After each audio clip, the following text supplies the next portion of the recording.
ఇవాళ అసెంబ్లీలో భూభారతి రైతు భరోసాపై చర్చ జరగనుంది.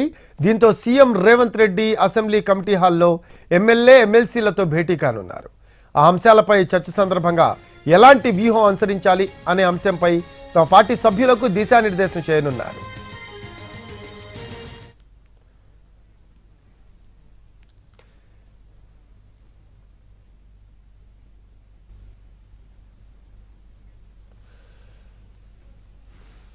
తెలంగాణ అసెంబ్లీ మీడియా పాయింట్ నుంచి మోర్ అప్డేట్స్ అందిస్తారు మా కరెస్పాండెంట్ చారిని అడిగి తెలుసుకుందాం. చారి,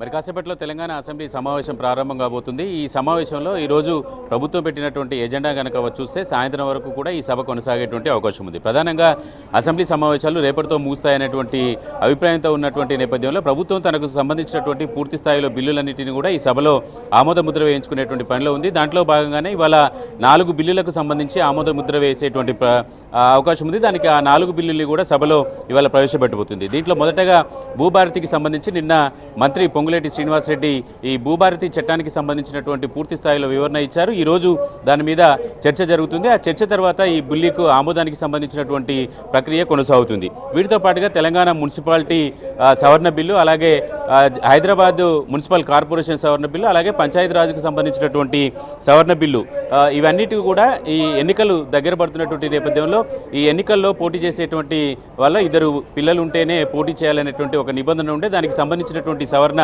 ప్రభుత్వం చేస్తుంది. ఎంతమంది పిల్లలున్నా ఎన్నికల్లో పోటీ చేసేందుకు వీలు కల్పించేటువంటి సవరణలుగా మనకున్నటువంటి సమాచారం. ఇక ప్రభుత్వం షార్ట్ డిస్కషన్కి సంబంధించినటువంటి అంశాల్లో 2 అంశాలను ఎంచుకుంది. ఇటీవల అసెంబ్లీలో ఎవరు ఏ ప్రభుత్వం చేసినటువంటి అప్పులు ఎన్ని అనేటువంటి సంబంధించినటువంటి చర్చ జరిగింది. ఆ సందర్భంగా బట్టి విక్రమార్క, హరీష్ రావు మధ్య జరిగినటువంటి సవాళ్లు ప్రతి సవాళ్ల నేపథ్యంలో అసలు ఈ అప్పులకు సంబంధించి అప్పుల చెల్లింపుకు సంబంధించినటువంటి అంశాల మీద చర్చ పెట్టాలని ప్రభుత్వం నిర్ణయించింది. దాంట్లో భాగంగానే ఇవాళ స్వల్పకాలిక చర్చలో మొదటి అంశంగా ఇది తీసుకుంది. ఇక రెండవ అంశం రైతు భరోసాకు సంబంధించినటువంటి అంశం. రైతు భరోసా జనవరిలో రైతు భరోసా నిధుల్ని రైతుల ఖాతాలోకి వేస్తామని చెప్పేసి సీఎం రేవంత్ రెడ్డి చెప్పినటువంటి నేపథ్యంలో ఈ రైతు భరోసాకి ఎవరు అర్హులు, ఎవరిని అర్హులుగా ప్రకటించాలనే దానికి సంబంధించి కొంత cabinet sub committee deputy CM బట్టి విక్రమార్క అధ్యక్షతన కొన్ని జిల్లాల్లో కూడా పర్యటించింది. అందరి అభిప్రాయాలను తీసుకుంది. అయితే ఈరోజు అసెంబ్లీలో అన్ని పక్షాలకు సంబంధించినటువంటి సభ్యుల అభిప్రాయాలను కూడా తీసుకున్న తర్వాత రైతు భరోసాకు సంబంధించినటువంటి విధి విధానాలు ఖరారు చేసేటువంటి అవకాశం ఉంది. కాబట్టి ఈరోజు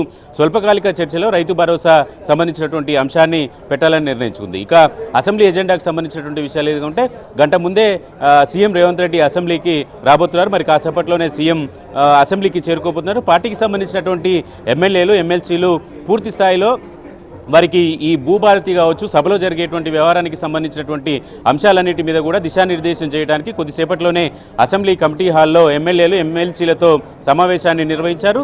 ప్రస్తుతం ఇప్పుడిప్పుడే ఎమ్మెల్యేలంతా కూడా చేరుకుంటున్నారు. మరి కాసేపట్లోనే ఈ సమావేశం ప్రారంభమయ్యేటువంటి అవకాశం ఉంది.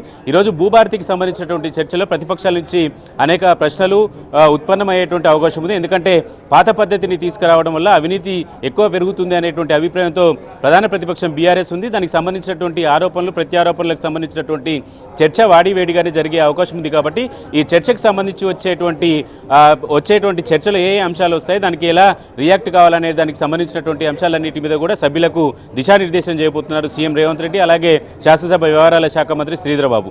ఓవరాల్గా ఈరోజు సభలో పెట్టినటువంటి షెడ్యూల్ని కనుక చూస్తే రాత్రి వరకు ఈ సభ జరిగేటువంటి అవకాశం ఉంది. భూభారతి ఇంపార్టెంట్ విషయం, అలాగే ఆస్తులు, అప్పులకు సంబంధించినటువంటి చెల్లింపులకు సంబంధించినటువంటి అంశంలో స్వల్పకాలిక చర్చలు తీసుకున్నారు. రైతు భరోసా కూడా చాలా కీలకమైనటువంటి, రైతాంగం అంతా కూడా రైతు భరోసా ప్రభుత్వం ఎప్పుడు వేస్తుంది అనేటువంటి ఆశగా చూసినటువంటి నేపథ్యంలో వీటన్నిటి మీద కూడా కొంత ఆసక్తిగా చూసినటువంటి పరిస్థితి అయితే కనబడుతుంది. Thanks for updates.